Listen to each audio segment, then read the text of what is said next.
น้องฝนตกตะป้าแห้งแล้วเนี่ยนี่ทางบ้านฝน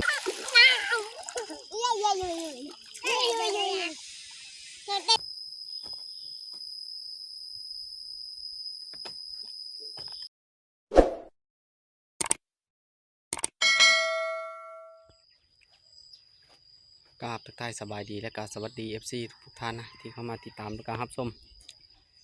ยินดีตอนรับเข้าสู่ซองบาพมาบ้านนาวันนี้ก็ค่อยก็ได้มาบ้านจอมฮัดน้องเอ้ยมาปุ๊มันซอยนะเบาะตะวันนี่แหละฮะเมื่อวานนี้เจ็บคอ แม่ก็พี่สบายเนี่ยก็เริ่มไข้แน่แล้วพี่น้องเอ้ยมาปุ๊เพราะว่าหาก็มาแต่บ้านค่อยก็มาแต่บ้านเมื่อคืนนะกำลังทาอยู่ไปก็คือว่าแหละย่างไปได้พี่น้องเอ้ยเพราะว่าน้ำเสลายก็ลุยไปแล้วเป๊ะมาแล้วนี่เสือบ้านนี่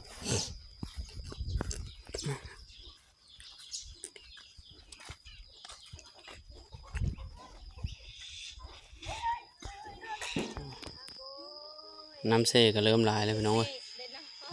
เต้า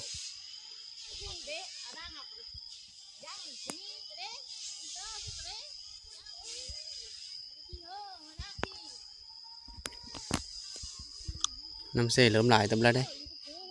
น้ำเสสอดเลยพี่น้องฝนตกตะป้าแห้งแล้วเนี่ยนี่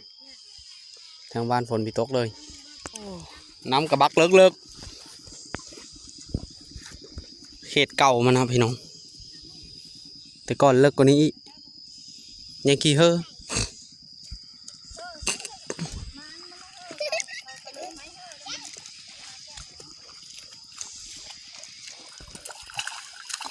สาวเป็นกายเซ่ไปได้นะอย่าลินน้ำ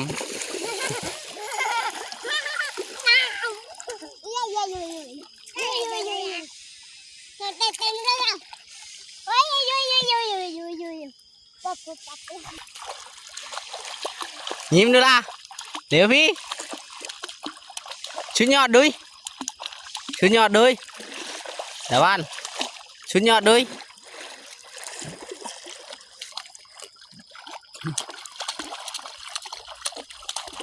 อันนี้ก็ได้มาหอดให้เลยพี่น้องเลยได้ขุดปุ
ตอนนี้ฝนก็ตกเลยพี่น้องโอ้ยเปะไปแล้วบาทนี่ผู้คุดผู้เดียวผู้ปุ๊ผู้สอกโคนท่านเราให้ผู้ปุ๊ทีมเซอร์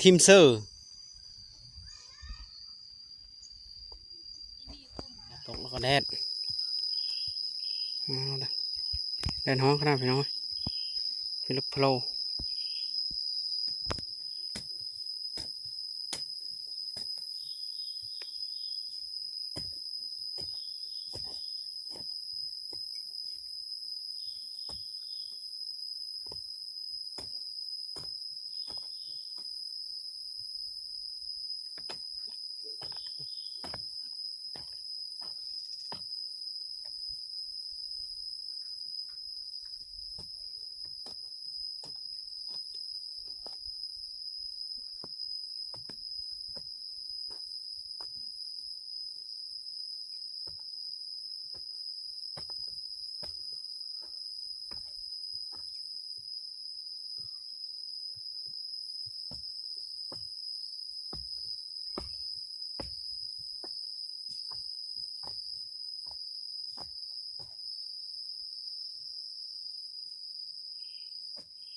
ตอนนี้ก็ได้หลายเติบเลยพี่น้องปลูกอ่ะเดี๋ยวพักผ่อนหาเอาพักคะมาแกงนี่หาเอาตามแคมไฮนี่ก็มีได้นี่พักคะเอา ป้ายมดส่งโซ่ ขึ้นมาตอนเทงแล้วพี่น้องแกงพักคะเสือเฮ็ดข่าวเฮ็ดเพลออีนะ เห็ดโบด ตีนเยอะๆอะไร เห็ดข้าว โอ้ หาก็ออก ล่ะเจ้าแพงค่อยชำนี้ใช่ป่ะ เออทอดทิ้งนะป่ะทอดจะมอนะล่ะ แกงอยู่เสือจีรางพูดป่ะ สามสิบ ดังละไพ่นะเออ เข่งกับโฮมเดี๋ยวขยุ่มนะ นี่ก็เสือเคืองแล้วได้แกงเสือนี้แหละไปเอาต้มลงไปค้างวะนี่ไฟกระดังอยู่จีรางพูดได้ไปเฮาเป็นผู้นั่งทากินอันนี้ก็กินอันกินกะเฮ็ดแล้วล่ะ ทำมา เสื้อกับปุกแดง ทำมาได้อย่าชัวอ้อได้นี่มาแล้วอันเฮ็ดผลแซ่บบ่ป้อน แซ่บนะทอดดูแซ่บเลย ว้าวก็มีเป็นไม่แพ้เอาบ้านท มันมีเครื่องอยู่แล้วว่าละเครื่องพอถ่ายคลิปดูนี่ไงมากินข้าวละ ำ มันหากินก็กินต้องน้อยมันกิน ดอกใหญ่เนี่ยพี่แซ่บบ่ป้อน